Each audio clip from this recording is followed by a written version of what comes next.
Alright, today I'm going to be showing you how to replace the output shaft seal on your transmission. This is a pretty easy fix to do with some simple tools. I'll be showing you today on my 240SX, but this should be the same process for just about every car. Alright, so the first thing you're going to want to do is jack up your car. If you have a rear-wheel drive car, I would suggest jacking up from the differential. After you have it jacked up, place your two jack stands on either side, so that they land right on the jack points up there. And then let your jack down a little bit so that the car isn't actually resting on it, but it would still catch it if the jack stands were to fail. Alright, now that we're under the car, telling where your transmission is leaking from is really easy. It would either be leaking in the front on this car, and as you can see from this cardboard, it is dry up there, and the only other spot is in the back here next to the drive shaft. You can see that drop of oil weeping down there. The car hasn't been driven in a while, so there isn't a whole lot of oil down there, but as the oil warms up it leaks more. And normally there is a spot on here that has dried up. Also, looking at it, you can see that that is the only spot that is wet, as opposed to anywhere else, and the only other wetness on the car comes from their back, which is from driving around while this is leaking. So, by this you can determine that it is your output shaft seal that is leaking. Now we're going to want to remove the drive shaft from the transmission, and we're going to have to start by taking it off of the differential down there. Alright, so now that we're removing these 4 bolts holding your drive shaft onto the differential, it's a good idea to leave your car in neutral with the parking brake off. That way you can rotate your drive shaft with your hand as it goes around, then you can loosen all the nuts.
Alright, so now we're on to the last one.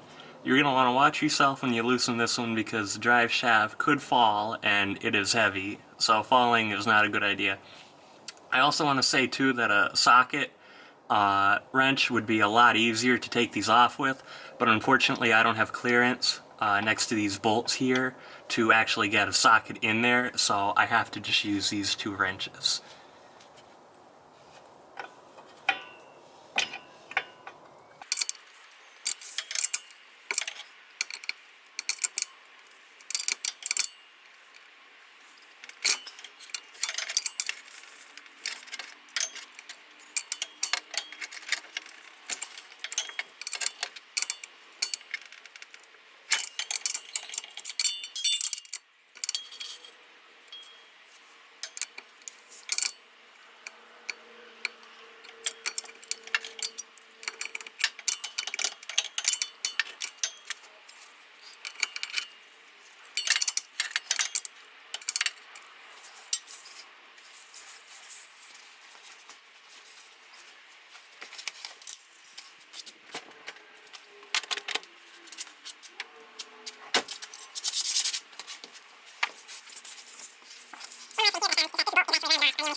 while we have the drive shaft pulled out, it's also a good time to look at this part right in here.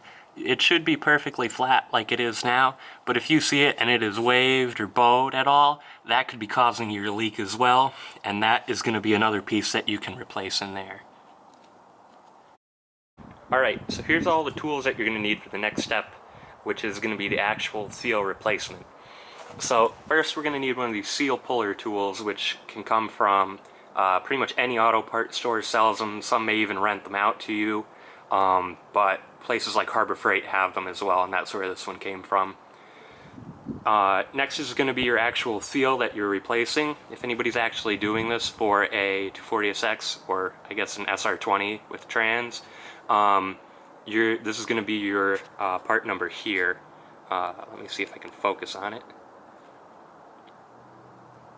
Come on. There you go. That's going to be your part number for your seal.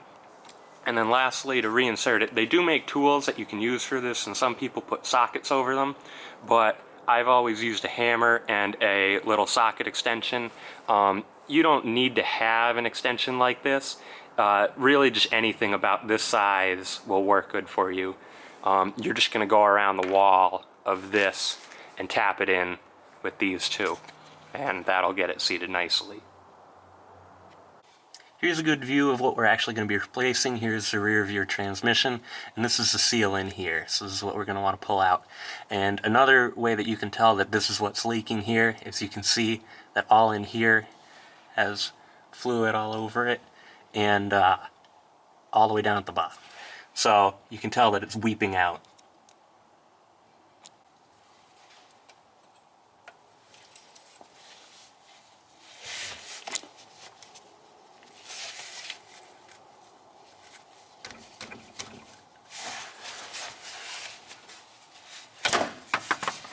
Alright, and as you can see here, this is the one that we just removed, and its replacement.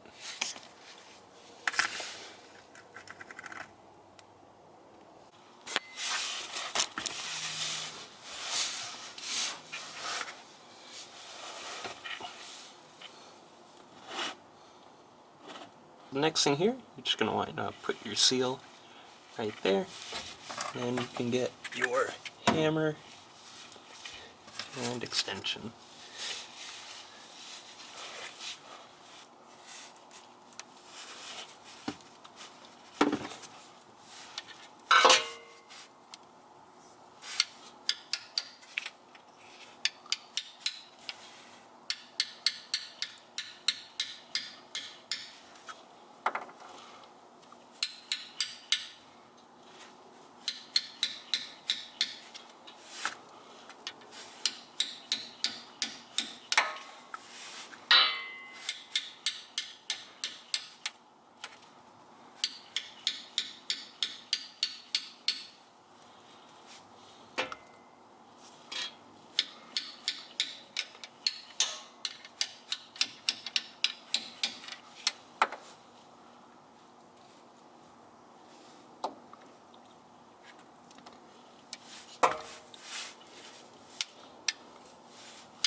Alright, you can see now that that one's in there. And I just want to say that that one is very rubbery. I don't know if you can even see it flexing here. Whereas this one, you can tell it's dried out because it is rock hard.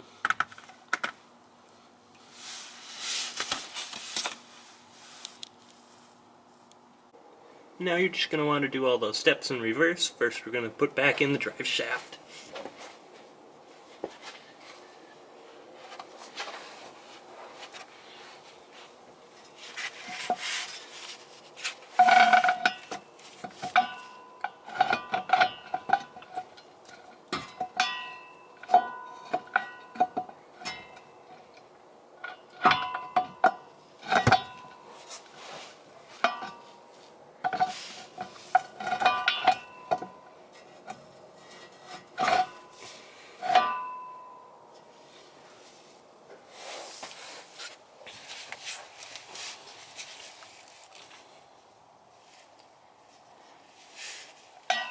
Now we're going to put back in the bolts to hold the drive shaft to the differential.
Alright, there you go.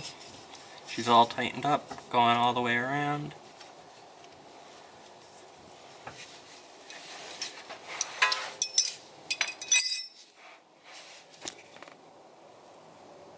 Alright, now that you're done, it's time for the most important step of all.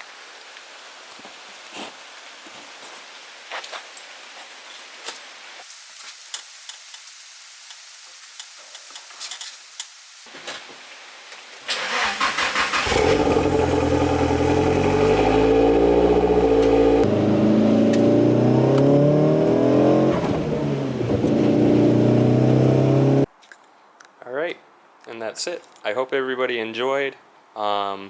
It was hard getting some of the shots just because of how tight everything is underneath there, and I feel like my arms might have gotten in the way sometimes. But I hope it helped you out. Be sure to like, subscribe, and hit that notification bell. I'll be posting more on this car in the springtime. I don't really want to do too much to it getting into winter here because I'm not going to be able to drive it. But thank you and have a great day.